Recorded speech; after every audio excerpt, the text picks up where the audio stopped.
Fiddler on the roof. Sounds crazy, no? But in our little village of Anatevka, you might say every one of us is a fiddler on the roof, trying to scratch out a pleasant, simple tune without breaking his neck. It isn't easy. You may ask, why do we stay up there if it's so dangerous? We stay because Anatevka is our home. And how do we keep our balance? That I can tell you in one word. Tradition!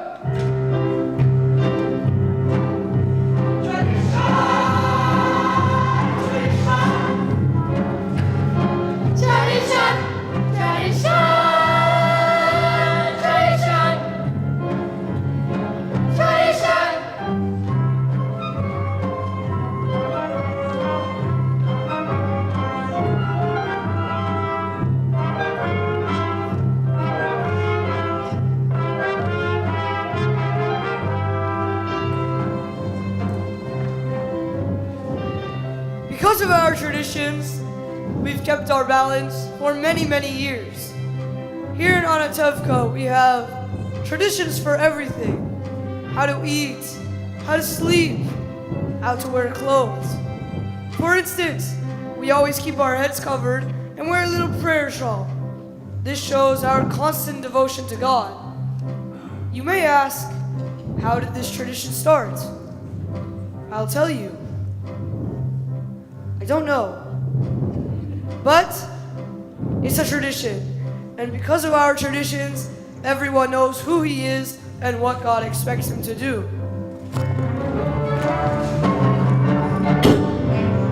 Day and night must scramble for a living, feed a wife and children, say his daily prayers, and who has the right as master of the house to have the final word at home? The Baba. Tradition, the Baba, tradition. Who must know the way to make a proper home, a quiet home, a kosher home? Who must raise a family and run the home, so Papa's free to read the holy book? The Mama.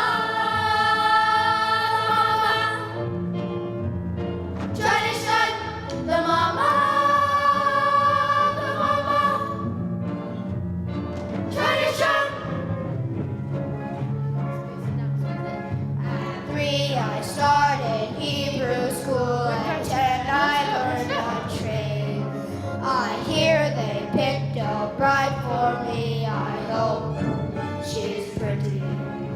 The sons, tradition, the sons, tradition.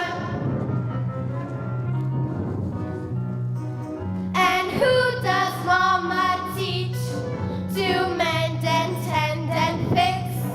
Preparing me to marry whoever Papa picks. The daughters, tradition. The daughters, tradition. And who does Mama teach to marry and tend and fix?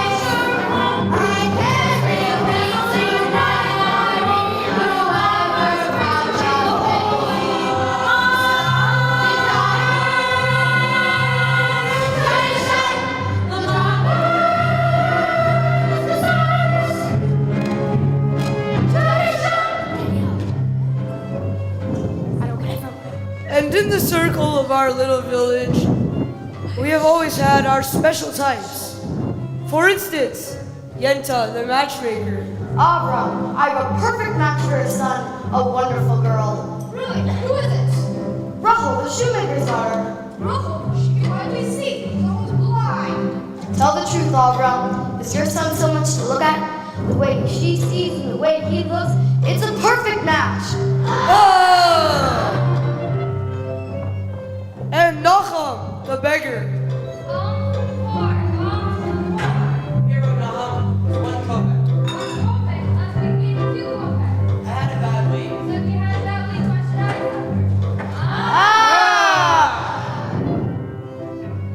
And most important, our beloved rabbi. Rabbi, may I ask you a question? Is there a proper cleansing for the Tsar? God bless King the Tsar. Far away from us.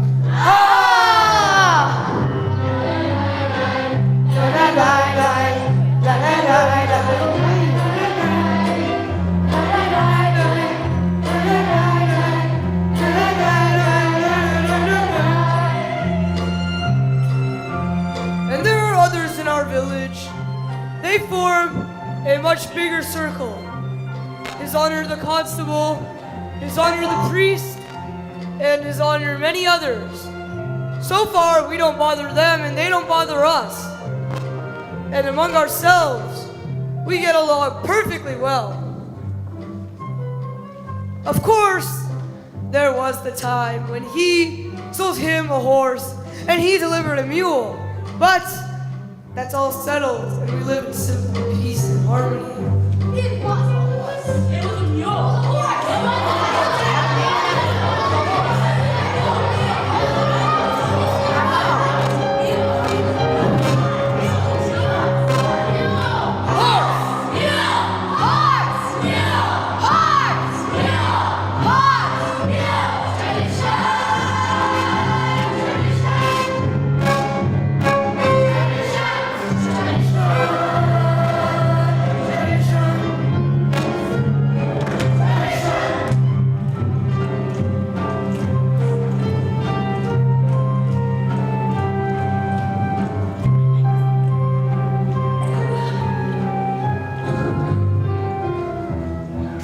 Tradition!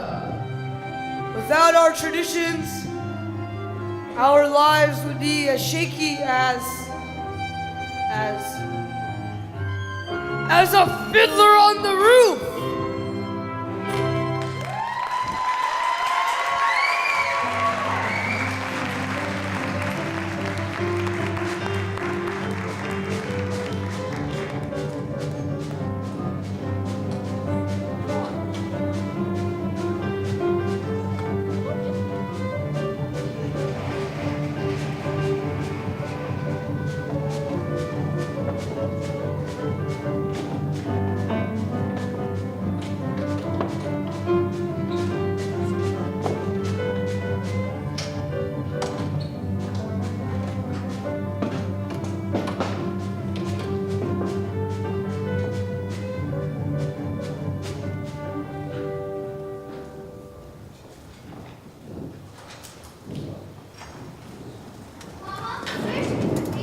Put them on my head. By the stove, foolish girl. Where's Hava? She's at the barn milking.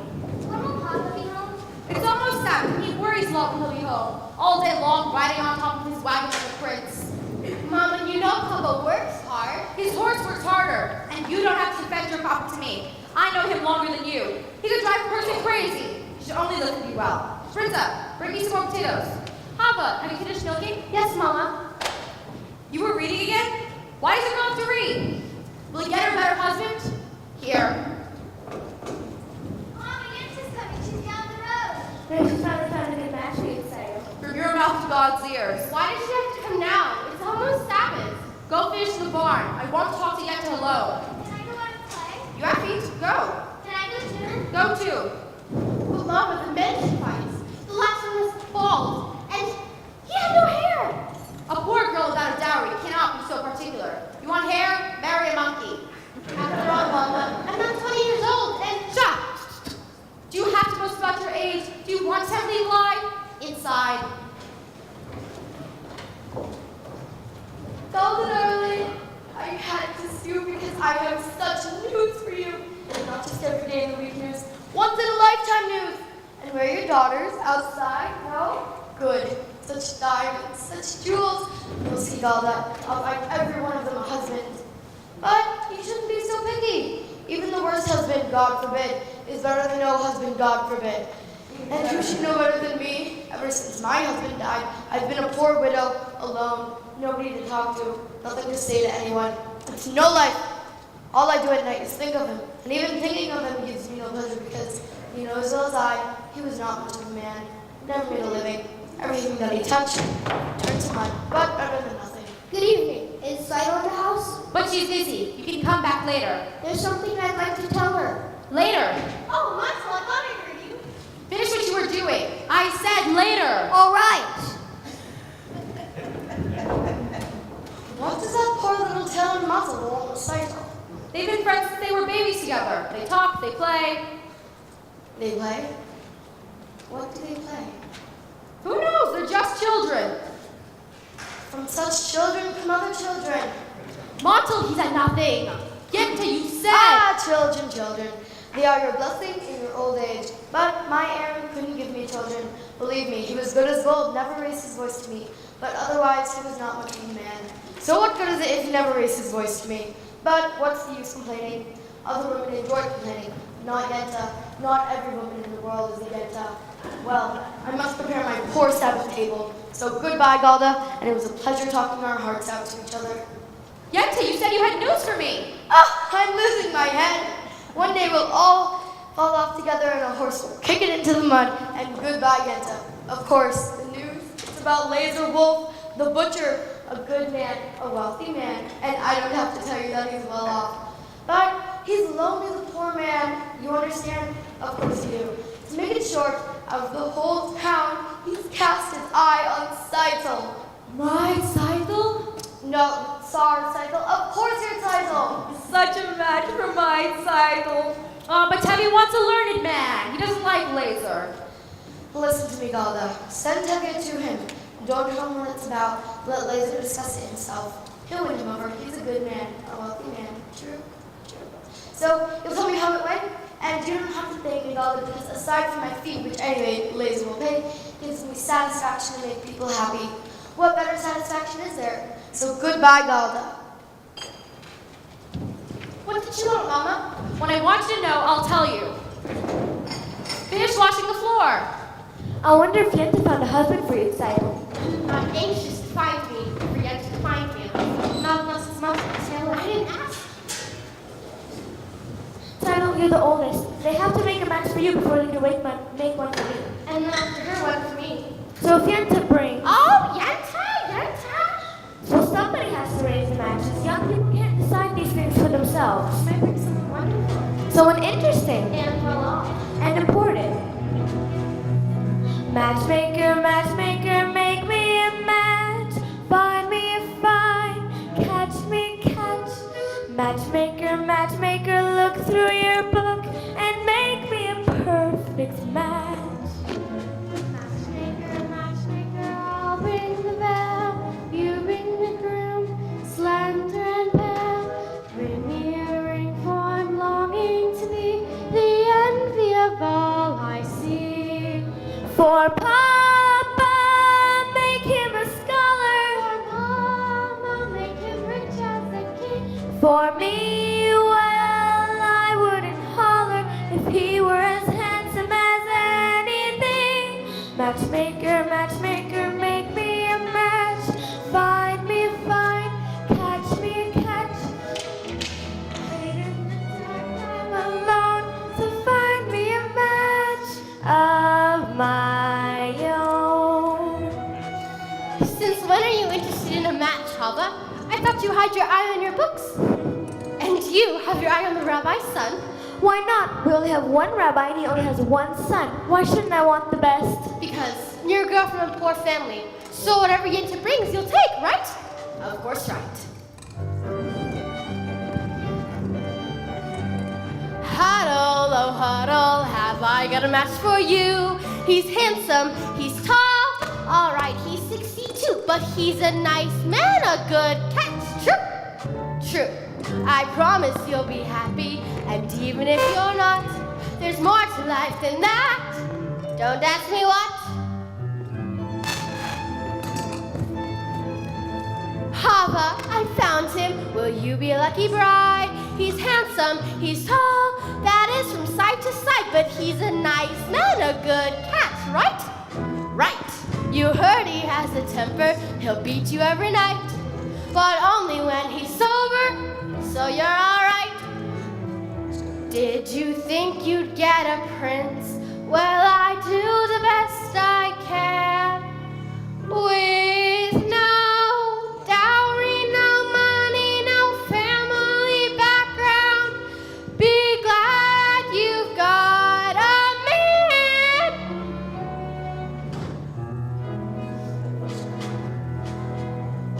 Matchmaker, matchmaker, you know that I'm still very young. Please take your time. Up to this minute, I misunderstood that I could get stuck for good. Dear Yenta, see that he's gentle. Remember, you were also a bride. It's not that I'm sentimental. It's just that I'm terrified. Matchmaker, matchmaker, plan me no plans. I'm in no rush. Maybe I've learned playing with matches. A girl can get burned. So bring me no ring, groom me no groom, find me no fine, catch me no cat, unless he's a matchless match.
Dear God, did you have to make my poor old horse lose his shoe just before the Sabbath? That wasn't nice. It's bad enough you pick on me, Tevye. Bless him with 5 daughters, a life of poverty. What have you got against my horse? Sometimes I think when things get too quiet up there, you say to yourself, let's see. What kind of mischief can I play on my friend Tevye? You're finally here, my breadwinner. I'll talk to you later. Where's your horse? He was invited to the blacksmith's for the Sabbath. Hurry up. The sun will wait for you. I have something to say to you. As the good book says, heal us, O Lord, and we shall be healed. In other words, send us the cure. We got the sickness already. I'm not really complaining.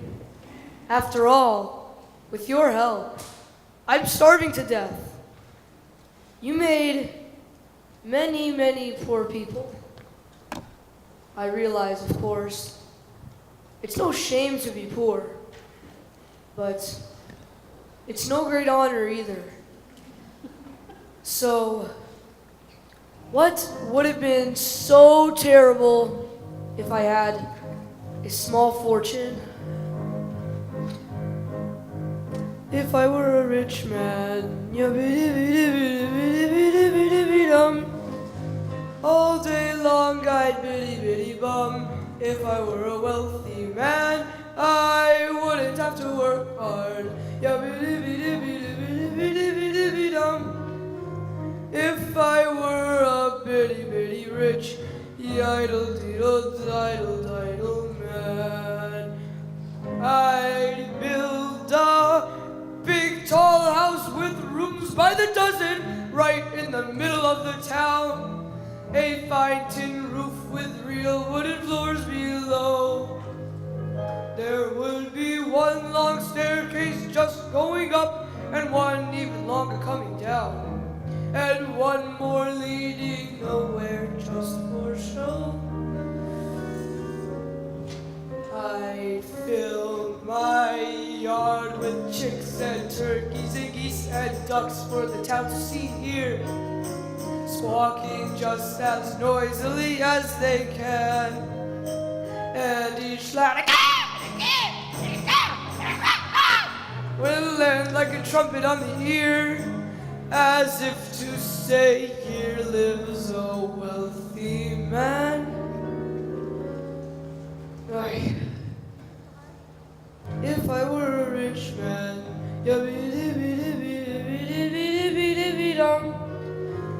all day long I'd bitty bitty bum. If I were a wealthy man, I wouldn't have to work hard.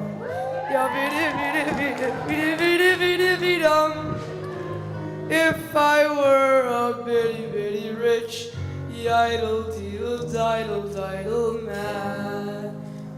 I see my wife, my Golda, looking like a rich man's wife with a proper double chin, supervising meals to her heart's delight. I see her putting on airs and strutting like a peacock. Oi, what a happy mood she's in! Screaming at the servants day and night.